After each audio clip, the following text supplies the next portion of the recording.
In 2023, I had a problem I thought only I struggled with. I would sit for hours with my books open, eyes burning, mind exhausted. I thought I was doing everything right, reading, highlighting, cramming until my head felt heavy. But the cruelest thing happened. By the next morning, it was all gone. The words I read seemed to vanish like smoke in the air. I'd walk into the exam hall, stare at the paper, and my mind would go completely blank. I can still remember one night. I stayed awake past 2 a.m., repeating my notes again and again. I told myself, if I just push a little harder, I'll remember it all. The next morning, I woke up exhausted, sat in front of my exam, and couldn't recall half of what I had studied. That day, I felt hopeless. I thought maybe my memory was weak, maybe I wasn't cut out for success. But in 2024, something changed. Everything changed. And it wasn't because I studied harder. It wasn't because I discovered some magical hack. It was because I finally realized what I was doing wrong. The truth was simple. I wasn't failing exams because my brain was broken. I was failing because I wasn't giving my brain what it actually needed. And once I fixed that, my memory improved, my concentration deepened, and for the first time, studying didn't feel like a punishment. It felt like power. So let me take you through the 5 changes I made, the same ones that turned my forgetful mind into a sharper, focused one. And maybe, just maybe, they'll do the same for you. Number 1, sleep. We often think success comes from pushing harder, staying awake longer, sacrificing rest. But here's what I learned the hard way. Studying triggers your brain to learn, but sleeping is when your brain actually records it. Think of your brain like a library. Every time you study, you drop books on the floor.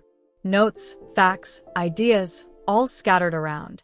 But when you sleep, your brain's librarian comes in, carefully picking up the books, sorting them, and filing them onto the shelves where they belong. No sleep, no librarian, no memory. That's why every time I crammed until 2 a.m., I woke up forgetting everything. Because I didn't give my brain time to file the books. So, I changed my routine. I gave myself 7 to 9 hours of sleep. I turned off screens an hour before bed, so the blue light wouldn't trick my brain into staying awake. And sometimes, I'd eat foods rich in melatonin, like bananas, to help me rest better. The difference? When I woke up, my mind felt sharp. I didn't just remember facts. I understood them. Number 2, exercise. Here's something I never expected. Moving my body helped me move my mind. The first time I tried working out before studying, I noticed something strange. My focus was sharper. My stress was lighter. It was as if my brain was more awake than usual. That's because exercise increases blood flow to the brain, helping new brain cells grow. It also kills stress. And stress is one of the biggest enemies of concentration. Now I try to exercise at least 3 to 5 times a week. Sometimes cardio, sometimes resistance training. And the result? My body feels stronger, but more importantly, my mind feels alive. 3, diet. They say food is fuel, but I used to treat it like entertainment. Fast food, sugary snacks, late-night sodas. I thought they gave me energy. But all they really gave me was brain fog. Once I started eating balanced meals, carbs, proteins, healthy fats, vitamins, everything changed. I cut down processed sugar. I drank more water. I treated my body like it mattered. And slowly, I noticed my brain was no longer half asleep during study sessions. My focus lasted longer. My energy didn't crash halfway through the day. Bad food poisons your body quietly, but good food awakens it. Number 4. Spaced repetitons and active recall. Here's where everything started clicking. For years, I thought studying was about reading notes again and again. But that's like watching someone lift weights and expecting your muscles to grow. Your brain is like a muscle. It only grows when you train it. So instead of just rereading, I started quizzing myself. Sometimes in the mirror, speaking out loud without notes. Sometimes by closing my book and writing down everything I could remember. And then, the real magic, I repeated the process a few days later. At first, I failed. I'd forget. I'd stumble. But every time I tested myself, my brain grew stronger. Until eventually, I could recall things effortlessly.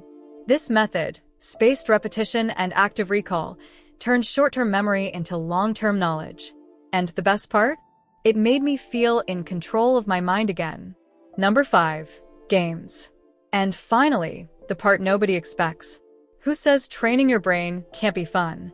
I started playing chess, Sudoku, Rubik's Cube, just 10 to 15 minutes a day. And here's what happened. The question is, what will you do with it? My brain learned how to focus, not just during games, but in life. Games challenged me, entertained me, and at the same time reduced my stress. For the first time, studying didn't feel like suffering. It felt like play. So, if you've ever wondered why your memory betrays you, or why focus slips away when you need it most, the answer isn't hidden in textbooks. It's hidden in the choices you make every single day. Sleep, food, Movement. practice, play. 5 simple things that quietly decide whether your mind becomes your greatest strength or your biggest weakness. Most people never notice this truth until it's too late. But now you know. Don't forget to subscribe to the channel, turn on the notification bell so you don't miss the next upload, and share this video with someone. Your support helps us keep bringing you the stories that matter.